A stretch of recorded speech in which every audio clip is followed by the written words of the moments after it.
Olá, minha amiga, olá, meu amigo do canal Raciocínios Espíritas. Tudo tranquilo? Olha eu aqui de novo. Pois bem, eu sou o professor Danilo Cruz, voluntário aqui do canal, e estou hoje dando prosseguimento ao nosso estudo da belíssima obra Sabedoria do Evangelho, de Carlos Torres Pastorino. Pois bem, estamos já no volume de número 2, caminhando para o finalzinho. Hoje nós vamos abraçar o capítulo O Adultério, que é um capítulo muito extenso e por conta disso eu dividi ele em duas partes. Hoje nós falaremos da parte 1 e na próxima semana concluímos esse capítulo. Ele é muito longo, então por conta disso é que fica mais didático, fica mais leve, se a gente consegue fazer essa divisão. Pois bem, o que é que a gente vai ver que Jesus vai trazer a respeito desse tema tão maravilhoso, tão esplêndido, interessantíssimo, porque atual. O capítulo, como eu disse, se chama O Adultério, e hoje nós falamos a primeira parte, trazendo a fala de Mateus no seu Evangelho, no capítulo 5, versículos de 27 a 32, quando Mateus assim descreve: Ouvistes o que foi dito, não adulterarás. Eu, porém, vos digo que todo o que olha uma mulher casada, cobiçando-a, já adulterou com ela em seu coração. Se, pois, teu olho direito te faz tropeçar, arranca-o e lança-o de ti, pois te convém mais que se perca um de teus membros do que todo o teu corpo seja lançado no vale dos gemidos. Se tua mão direita te faz tropeçar, corta e lança-a de ti, pois te convém mais que se perca um de teus membros do que todo o teu corpo seja lançado no vale dos gemidos. Também foi dito: quem repudiar sua mulher, dê-lhe carta de divórcio. Eu, porém, vos digo que todo o que repudia sua mulher, a não ser por causa de infidelidade, a faz ser adúltera. E qualquer que se casar com a repudiada, comete adultério. Olha que interessante. Mas Lucas complementa isso com um versículo apenas, é um texto curto, lá no capítulo 16, versículo 18. No seu evangelho, Lucas descreve assim: todo aquele que repudia sua mulher e casa com outra, comete adultério. E quem casa com a mulher repudiada pelo marido, comete adultério. Pois bem, Pastorino então vai dizer que nesse momento, na verdade, Jesus nos esclarece a respeito das relações entre os dois sexos, tocando aí em dois pontos essenciais. O ponto do adultério, que é o título do capítulo, e o ponto do divórcio. Com relação ao adultério, ele é tratado claramente no Decálogo, nos 10 Mandamentos, né? Lá no livro de Êxodo de Moisés, capítulo 20, versículo 14, e em Deuteronômio, capítulo 5, versículo 18, sendo, na verdade, o 7º mandamento, com relação à tradição rabínica do Midrash. A gente vai ver que os rabinos ensinavam que simples olhar de desejo, remete ao movimento do corpo de emoções, constituía de per si o adultério, conforme a gente vai ler, por exemplo, no livro de Strack Billeberg, na página 299, citada por Pastorino. Então Jesus confirma essa opinião, dando a entender que não é o contato dos corpos densos que provoca ligações kármicas, usando as palavras que Pastorino trouxe. Na verdade, muitas pessoas ainda julgam, a humanidade ainda julga hoje, convicta, que na verdade o homem é apenas o seu corpo físico. Então é preciso ter o contato físico. E aí Pastorino vai dizer que se assim fosse, homens que no momento em que estão solteiros, palavras de Pastorino, acabam tendo relações com diversas mulheres, dezenas, às vezes centenas, segundo o Pastorino, eles arcariam com responsabilidades kármicas intermináveis com todas essas, se realmente não houver uma ligação emocional, afetiva, que ele diz que não se dá.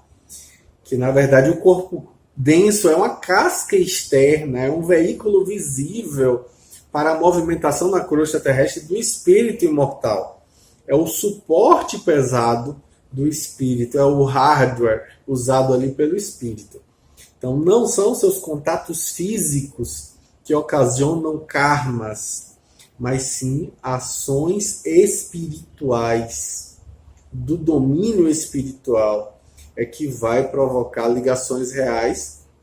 E justamente por isso, o pensamento é que realmente vai produzir vibrações emocionais, vibrações capazes de marcar tanto o intelecto quanto o corpo emocional, de tal forma que somente posterior, nos resgates futuros, a gente vai poder cancelar essas marcas, se a gente pode falar assim.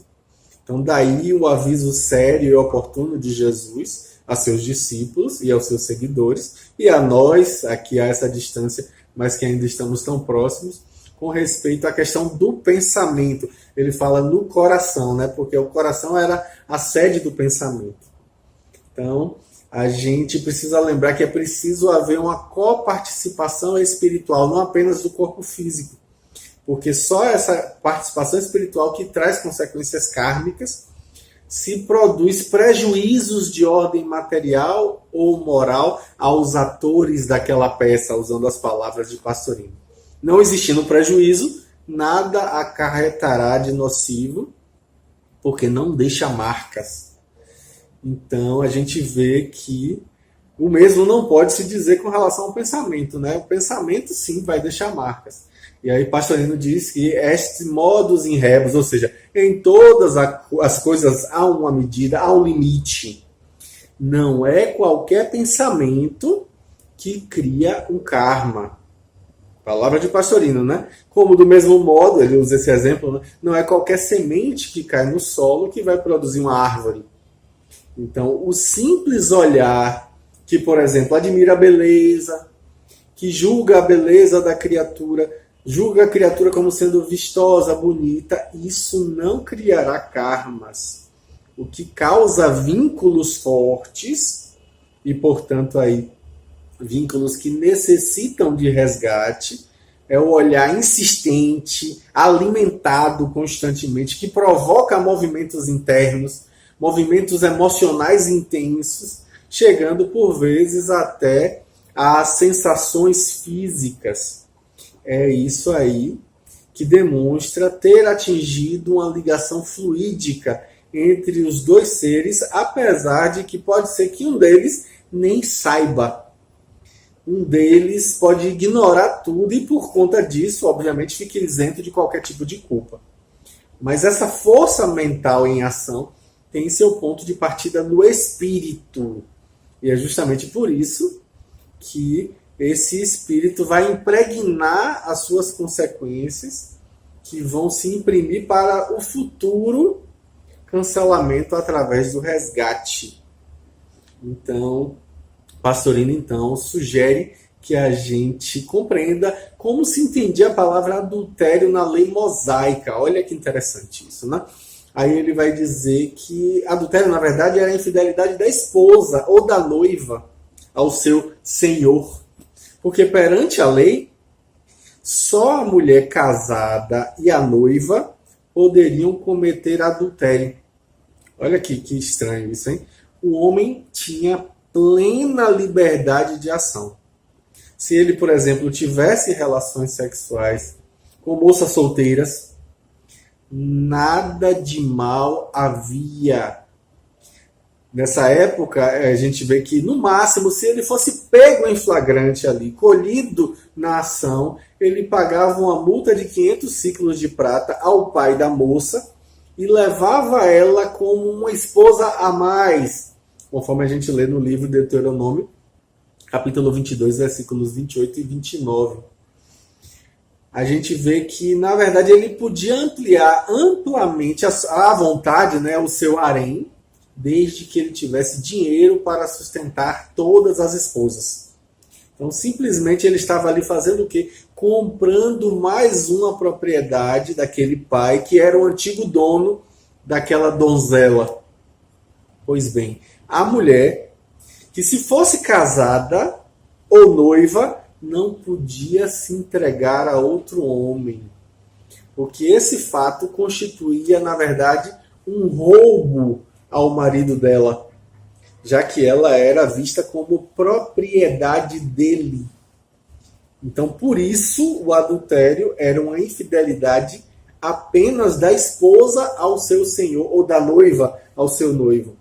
Então, a lei mosaica mandava que, se eles fossem surpreendidos em adultério, em flagrante ali na hora H, eles fossem mortos a pedradas, eles fossem lapidados, ambos, caso a mulher tivesse marido ou noivo, conforme a gente lê nas orientações do livro de Levítico, capítulo 20, versículo 10, e Deuteronômio, capítulo 22, versículo 23.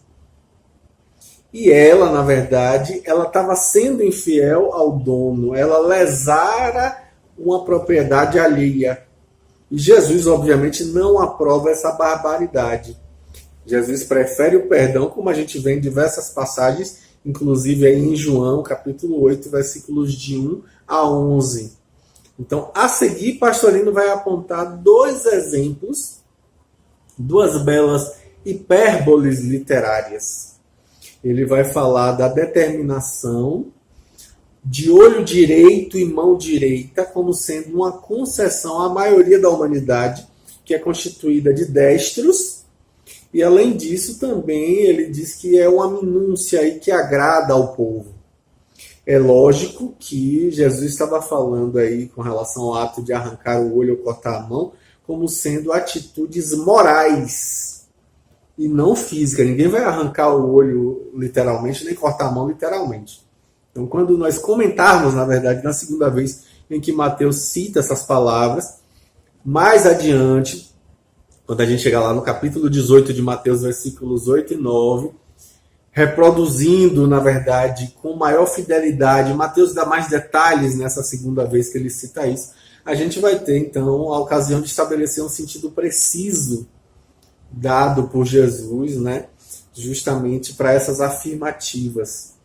Nós veremos que, na verdade, o sentido hiperbólico desce a uma realidade palpável e lógica, e por isso a gente precisa tomar cuidado com interpretações literais. Mas é mais adiante, né? Então, ligado ainda a esse assunto, o Pastorino vai dizer que temos aí a questão do repúdio da esposa, que é permitido por lei, conforme a gente vê no livro de Deuteronômio, capítulo 24, versículo 23. Na verdade, versículo 1, desculpa. Jamais o inverso podia dar, né? A esposa não podia repudiar, não podia devolver, não podia largar o marido.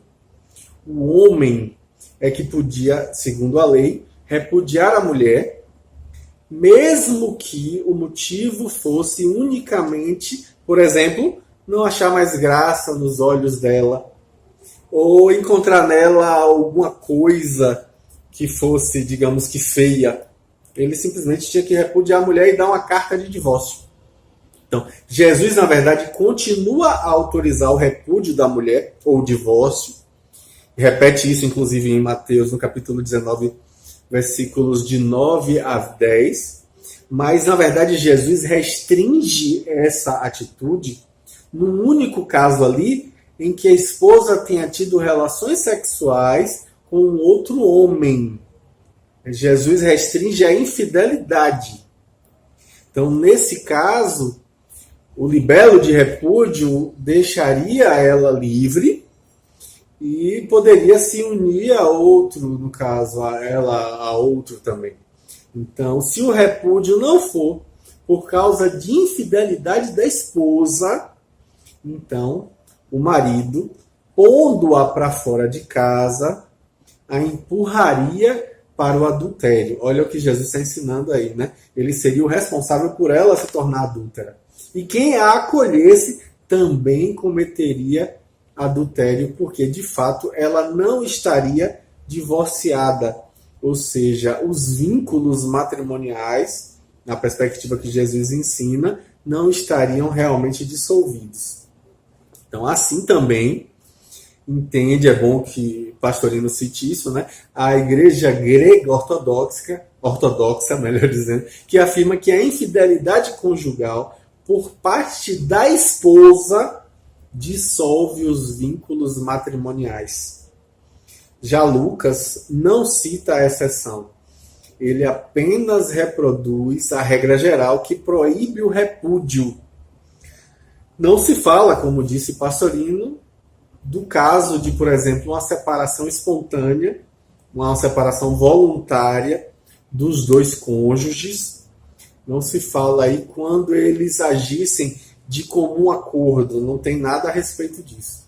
A prescrição é clara e taxativa, que o homem não cometa a injustiça de repudiar a esposa depois que viveu com ela. E aí, Pastorino diz, né, que Jesus dá quase a entender se trataram do caso de que ela não quer e ele a põe pela porta fora de casa. Então, a própria exceção apontada aí como ilícita, quando ela mesma, a esposa, prefere sair de casa para se unir a outro homem, no caso, né, parece confirmar, como aponta Pastorino, que justamente quando o afastamento é voluntário com relação a ambos os lados, nada existe que os impeça de reconquistar a liberdade. E aí a gente entra em considerações um pouco mais profundas, como aponta o texto de Pastorino, né, como sempre ocorre. A gente vê que logo no pórtico desse aprofundamento, desse início de aprofundamento, Pastorino dá um aviso que parece ser, na opinião dele, de suma importância. É importante que a gente perceba com atenção justamente que Pastorino diz que nós somos forçados a apresentar o que nos é ditado, mas é preciso ter muito cuidado. Pastorino diz que não se responsabiliza pelos erros de interpretação que cada um faça por sua conta, julgando, na verdade, estar movido aí pelo espírito, com E maiúsculo, como individualidade, né? Quando, na realidade, são apenas as suas emoções que o movem, na verdade, a personalidade, o ego. Então, Pastorino diz que pede encarecidamente muito cuidado e muita prudência, porque é muito fácil ter um equívoco nesses casos, e como o próprio Pastorino afirma, ele não quer que ninguém venha a adquirir karmas, a adquirir débitos, pretendendo posteriormente se desculpar com o que leu no texto de Pastorino, né? E aí ele insiste dizendo que é preciso ter muito cuidado e nada de ilusões. Ele então convida que a gente suba a planos mais elevados. Cita o texto em latim, né? Paulo maiora, no caso canamus, que é uma expressão latina que significa cantemos coisas mais altas. Então, a individualidade, que é representada por Jesus, avisa a nossa personalidade que nós não podemos nos tornar adúlteros, ou seja, infiéis ao nosso único dono e Senhor, que é o eu profundo, que é o Cristo interno, é o Deus absconditus. É justamente a gente não pode abandonar a realidade para idolatrar as formas exteriores de nosso eu pequenino e vaidoso, nosso ego. Com efeito, como aponta Pastorino, já lá no Velho Testamento, Yahvé, que na verdade era Jesus, a gente já falou sobre isso aqui, dizia por intermédio dos profetas, que eram médiuns, essas verdades. E Yahvé empregava o termo adultério no sentido preciso de abandonar o culto a Yahvé para buscar seguir outros deuses, outros espíritos. E aí a gente vê que pela boca de Jeremias, no seu capítulo 9, versículo 2, Yahvé diz assim: Oxalá tivesse eu no deserto um albergue de viandantes, né, de viajantes, para poder deixar meu povo e afastar-me deles, porque todos eles são adúlteros, uma assembleia de prevaricadores. Olha aí que fala, na verdade, que traíram esse culto, né? Com esse sentido a gente vê, por exemplo, a palavra usada por Isaías no seu capítulo 57, versículos de 3 a 9, e também por Ezequiel no seu capítulo 16, versículos 3, 5 e 38. Aí a gente vai ver que Pastorino afirma, né, que dá para entender a afirmativa de Jesus. O que Deus uniu, ou seja, a individualidade, com relação à personalidade, o homem não separe, como está lá escrito em Mateus capítulo 19, versículo 6. Então, para prender-se aí a outros amores, como por exemplo o dinheiro, a fama, a glória, a política, a intelectualidade, o Pastorino usa a palavra intelectualismo, una-se o homem ao Cristo interno, que é o verdadeiro esposo da alma, que é, na verdade, um conosco, formando um só espírito e uma só carne, como afirma o Evangelho de Mateus no capítulo 19, versículo 6. E aí ele termina essa lição com a frase enigmática: e há outros que se fizeram eunucos por causa do reino dos céus. Quem puder compreender, que compreenda. Lá novamente Mateus no capítulo 19, dessa vez no versículo 12. E mais adiante a gente também tem outra citação que diz assim: ó, todo o que deixar casas, irmãos, irmãs, pai, mãe e terras por causa do meu nome, receberá muitas vezes mais e herdará a vida imanente, conforme a gente vê lá em Mateus capítulo 19 também, no versículo 29. Aí Pastorino pergunta, né? Não fosse o sentido que atribuímos a essas palavras, que adiantaria abandonar tudo para tornar a receber tudo de volta e multiplicado? Então trata-se, conforme aponta o próprio Pastorino, evidentemente aí de uma frase simbólica, de frases confirmadas por uma outra frase, quando Jesus diz assim, ó, procurai em primeiro lugar o reino de Deus e sua perfeição, e tudo o mais vos será acrescentado. Também do Evangelho de Mateus, no capítulo 6, dessa vez no versículo 33. No entanto, não é só nesse plano mais real, porque espiritual, nesse plano espiritual, que vai viger essa lei do adultério. Também a infidelidade pode repercutir no plano da personalidade, porque através dela é que se manifesta a individualidade, ou seja, o espírito com E maiúsculo, o espírito imortal, a centelha divina. Então a gente precisa considerar sobre as uniões amorosas.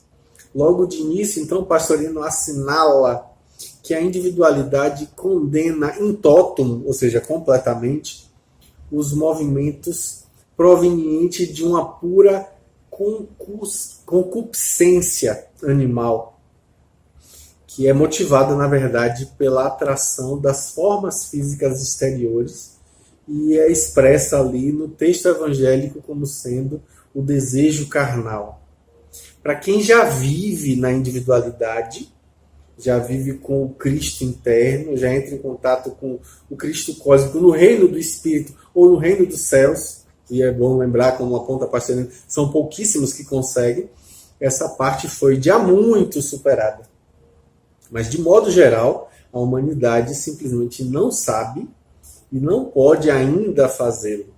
A maioria das pessoas não vive isso. Mas há que distinguir aí entre o amor que nasce do eu profundo e o desejo emocional, que na verdade provém das características animais do corpo astral, como aponta Pastorino, né? E a confusão aí é fácil, porque o amor que vem do eu interno, geralmente aí com raízes milenares, também se manifesta, na verdade, através dos outros veículos, inclusive os veículos inferiores, como aponta Pastorino, né? Que lhes são a expressão única possível nesse plano terráqueo. E aí Pastorino vai dizer que o amor do espírito é sempre puro, induzindo a união dos espíritos, independendo das emoções animalizadas. Então, é a união mais profunda. Então, também nesse plano se aplica o ensino de Jesus, conforme a gente lê no Evangelho de Mateus, capítulo 19, versículo 6. O que Deus uniu, o homem não separe. Pois bem, na próxima semana a gente prossegue esse estudo, a gente vai mais adiante, ver a segunda parte do capítulo. A gente vai ter a possibilidade de reler, né, os textos de Mateus e Lucas, para poder a gente se lembrar um pouquinho e falar um pouquinho desse finzinho do capítulo que a gente finaliza hoje, para voltarmos e falar mais um pouquinho sobre essa questão do adultério, sobre essa questão aí com relação ao divórcio, porque isso é um assunto extremamente atual. Um grande abraço e até semana que vem. Com fé em Deus. Tchau, tchau.